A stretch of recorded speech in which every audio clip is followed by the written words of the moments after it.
Shalom, selamat malam Bapak Ibu Saudara yang dikasihi Tuhan Yesus Kristus. Selamat kita berjumpa kembali dalam renungan pada malam hari ini. Doa dan harapan saya saudara semua ada dalam keadaan yang baik, sehat, penuh sukacita, dan selalu berlimpah dengan berkat Tuhan. Sebelum kita mendengarkan kebenaran firman Tuhan, mari kita berdoa. Bapa di surga, Bapa dalam nama Tuhan Yesus Kristus, terima kasih kami mengucap syukur untuk berkat kemurahan-Mu. Tuhan sudah menolong kami, memimpin kami di sepanjang hari ini, dan memberikan kami kekuatan untuk melalui semuanya.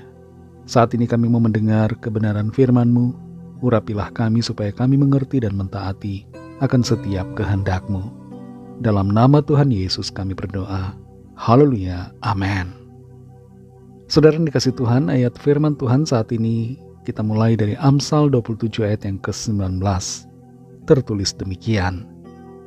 Seperti air mencerminkan wajah, demikianlah hati manusia mencerminkan manusia itu. Saudara yang dikasih Tuhan, ada sebuah studi yang unik, yang bisa dikatakan juga lucu, yang pernah dilakukan di sebuah rumah sakit di Grimsby, Inggris.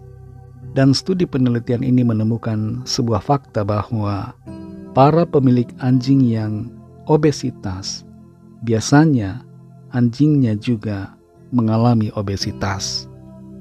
Keadaan ini menunjukkan bahwa gaya hidup, pola makan, dan kebiasaan sang pemilik ternyata menurun atau menular kepada hewan peliharaannya.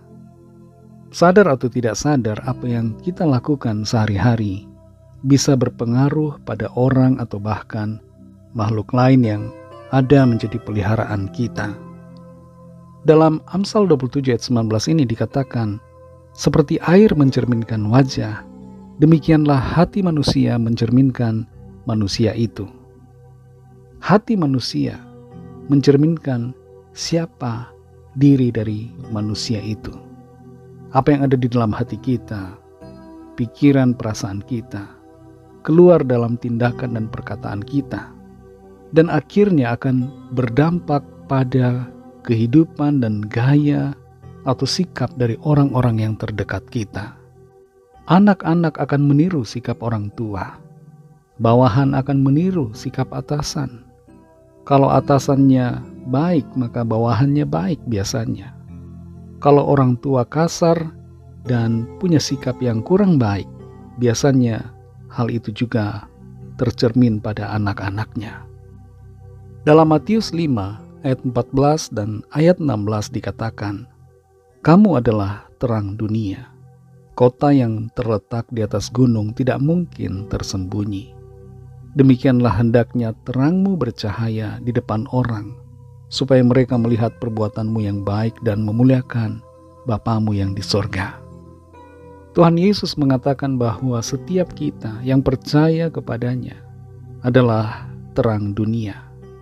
Saudara dan saya adalah terangnya, terang Kristus bagi dunia yang gelap ini. Dan itu berarti bahwa kehidupan kita pastinya akan punya dampak bagi orang-orang di sekitar kita. Kalau pemilik anjing saja, gaya hidupnya bisa menular pada hewan peliharaannya. Apalagi hidup kita, saudara, bisa berdampak pada orang-orang di sekitar kita. Kita bisa menjadi terang Tuhan atau menjadi kegelapan bagi orang-orang di sekitar kita. Kita bisa membawa dampak yang baik atau sebaliknya membawa dampak yang buruk. Kita bisa membawa kemuliaan bagi nama Tuhan atau sebaliknya mempermalukan nama Tuhan.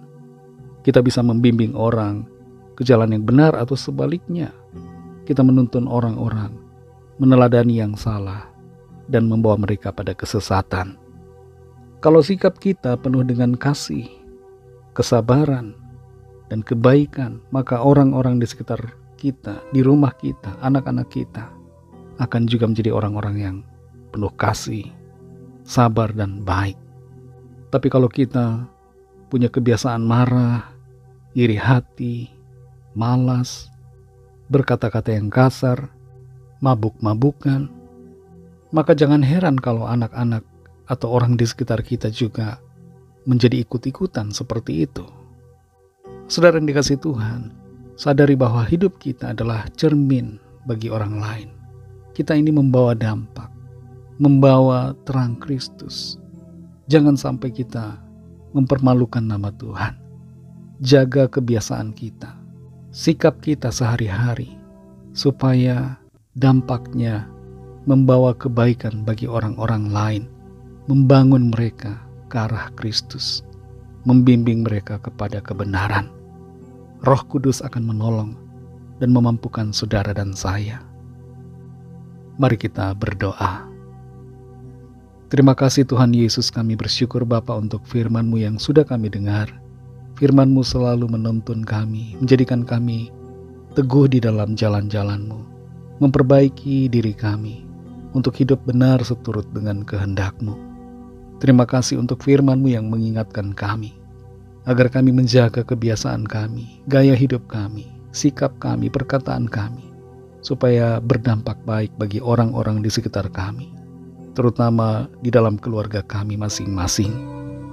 Pimpin kami selalu Roh Kudus, supaya kehidupan kami mempermuliakan nama-Mu Tuhan, dan kami menjadi terang, bukan membawa kegelapan. Berkati kami di sepanjang malam ini, dalam istirahat kami. Lindungi kami, berikan kami tidur nyenyak, dan bangunkan kembali besok pagi dengan kekuatan baru. Kembali kami berdoa bagi yang sakit dan yang sedang dalam pergumulan. Lawatlah ya Tuhan dan nyatakan kuasa, mujizat, kesembuhan, pertolongan-Mu yang ajaib bagi setiap kami. Berkati bangsa kami Indonesia dan juga semua bangsa di dunia ini. Berikanlah keamanan, kedamaian, dan kesejahteraan. Dan lawatlah setiap orang dari segala bangsa, supaya percaya kepada-Mu dan menerima anugerah keselamatan. Ampuni kami akan dosa kesalahan kami, seperti kami juga mengampuni orang yang bersalah kepada kami. Dan pimpinlah kami menjadi sempurna seturut dengan kehendak-Mu. Dalam nama Tuhan Yesus Kristus, Tuhan dan Juru Selamat kami sudah berdoa dan mengucap syukur. Haleluya. Terimalah berkat Tuhan. Tuhan memberkati engkau dan melindungi engkau. Tuhan menyinari engkau dengan wajah-Nya dan memberikan kasih karunia. Tuhan menghadapkan wajah-Nya kepadamu dan memberikan damai sejahtera. Berkat dan anugerah Allah Bapa, kasih karunia dari Tuhan Yesus Kristus, dalam persekutuan dengan Roh Kudus, menyertai kita semua, sekarang ini dan sampai Maranatha Tuhan Yesus datang kembali, dan bahkan sampai selama-lamanya. Dalam berkat nama Tuhan Yesus Kristus, haleluya, amin. Puji Tuhan, saudara yang dikasihi Tuhan, saya percaya firman Tuhan menjadi berkat dan kekuatan buat saudara semua, dan Roh Kudus akan menolong saudara untuk lebih lagi memahami kebenaran firman Tuhan dan hidup selalu dalam kemenangan. Tuhan Yesus memberkati saudara semua. Sampai jumpa dalam renungan yang berikutnya. Haleluya.